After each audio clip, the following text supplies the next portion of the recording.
ابھی آپ کو براہ راست لیے چلیں گے۔ اس وقت سینٹ اجلاس جاری ہے اور عرفان الحق صدیقی اظہار خیال کر رہے ہیں۔ نہیں ہونا چاہیے تھا اس وقت، آج اگر ہوگا آج بھی نہیں ہونا چاہیے۔ کل اگر وہ ظلم تھا تو آج وہ رحم نہیں ہے، اور کل اگر رحم تھا تو آج ظلم نہیں بن گیا۔ یہ کہانیاں جو ہیں، یہ جو واقعہ ہوا ہے، ہم اس کی مذمت میں آپ کے ساتھ شریک ہیں، لیکن آپ یہ بھی دیکھیں کہ آپ کی اب بھی اقتدار سے نکلنے کے بعد بھی آپ کی روایات کیا ہیں۔ یہاں آپ آئے 2022 کے اندر جناب چیئرمین، اور کہا جی کہ ہم نے ایک جلسہ کرنا ہے، سپریم کورٹ بیٹھی ہوئی تھی، اس نے ایک فیصلہ دیا اور یہ سب کے ہاتھ میں یہ تھے، اور کہتے ہیں جی ہم تک یہ فیصلہ نہیں پہنچا ہوگا۔ سپریم کورٹ نے کہا جی کہ چلیں آ جائیں، انتظامیوں کو کہا جی کہ ان کے لیے جلسے کا اہتمام کریں، آپ کریں۔ انتظامیہ لگ گئی، کنٹینر لگ رہے ہیں، سٹیج بن رہا ہے، کرسیاں لگ رہی ہیں جلسے کے لیے، اور وہ آتے ہیں تو وہاں جلسہ نہیں کرتے، وہ پھر ڈی چوک میں ہی آتے ہیں اور درخت جلا کے اور ایک منظر کریٹ کر کے چلے جاتے ہیں۔ اور جس جلسے میں جس کا ذکر کر رہے ہیں، نمبر امیٹیریل ہو چکے ہیں کہ وہ 10,000 تھے، 18,000 تھے، 1 لاکھ تھے یا 2 لاکھ تھے۔ آپ نے جو گفتگو کی، کسی ایک کو بھی خیر سگالی کا پیغام دیا؟ آپ نے کسی ایک کو بھی دیا؟ اپنی مسلح افواج کو دیا، اپنی قوم کو دیا، اپنے سیاسی رفقا کو دیا، اپنے جمہوری ساتھیوں کو دیا، پارلیمنٹ کو دیا؟ کسی ایک کو بھی کوئی مثبت پیغام دیا آپ نے؟ آپ بتائیں کہ یہ لب و لہجہ جو آپ قائد اعظم کا نام لیتے ہیں، قائد اعظم کے منہ پہ کبھی برٹش انڈیا کے لیڈروں کے لیے اور بادشاہوں کے لیے کوئی گالی آتی تھی؟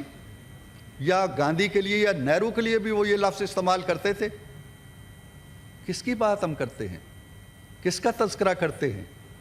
اور ہم اپنے کردار و عمل پہ نگاہ نہیں ڈالتے۔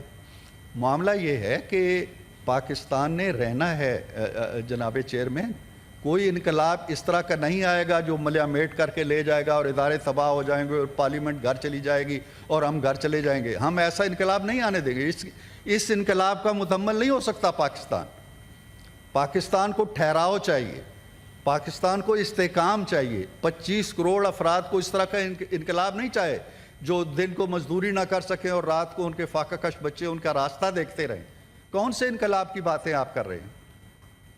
ایک جمہوری سسٹم ہے، آپ نے 2018 سے 2022 تک چلایا، اور جس طریقے سے چلایا اور جس طرح ملک کو چھوڑ کے چلے گئے، اس کی بخیہ گری اگر ہم کر رہے ہیں اور مشکلات کے اندر گرے ہوئے ہیں تو اس کا مطلب یہ ہے کہ اب انقلاب آ جانا چاہیے۔ کون سا انقلاب ہے؟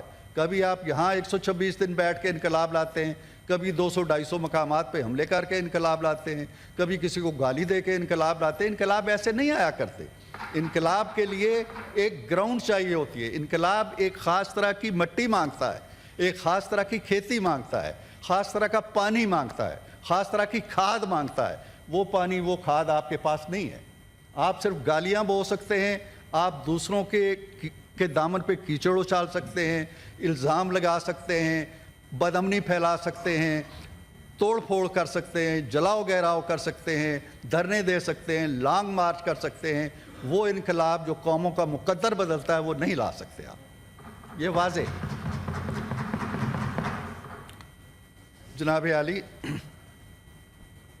انہوں نے یہ بھی فرمایا جس پہ مجھے دکھ ہوا۔ علی ظفر کا میں بہت احترام کرتا ہوں، بڑے عظیم باپ کے فرزند ہیں اور ان کی روایات پہ چل رہے ہیں۔ انہوں نے عمران خان صاحب ان کے لیڈر ہیں، ان کا احترام ان کو کرنا چاہیے، ان کے پیغام بھی یہاں پہنچانے چاہیے۔ اس کا استحقاق حاصل ہے۔ ہمارے جو لیڈر ہیں ہمیں ان سے محبت ہوگی، ان کا بھی احترام ہم چاہتے ہیں۔ ان کے لیڈر کا میں احترام کرتا ہوں اور ان کے بارے میں کوئی نیگیٹو بات میں نہیں کہوں گا۔ میں یہ عرض کرنا چاہتا ہوں کہ جو انہوں نے اپنی گفتگو میں آخر میں یہ کہا کہ جی انقلاب آئے گا، نہ ہم رہیں گے، نہ پارلیمنٹ رہے گی، نہ ادارے رہیں گے، نہ جمہوریت رہے گی، نہ پاکستان رہے گا، نہ پاکستان کا لفظ نہیں استعمال کیا، سوری۔ میں یہ عرض کرنا چاہتا ہوں کہ ایسا انقلاب نہیں آئے گا۔ یہ جو ایک ہوتے ہیں سر خواب جو ہم رات کو دیکھتے ہیں، صبح اٹھتے ہیں تو پتہ چلتا ہے اوہو یہ تو خواب تھا، حقیقت سامنے آ جاتی ہے۔ ایک ہوتے ہیں جاگتی آنکھوں کے خواب، یہ جاگتی آنکھوں کے خواب دیکھ رہے ہیں، جاگ بھی رہے ہیں اور یہ سوچتے ہیں کہ ہم انقلاب لے کے آ رہے ہیں۔ بھئی انقلاب ایسے نہیں آیا کرتے، انقلابوں کی تاریخ پڑھیں۔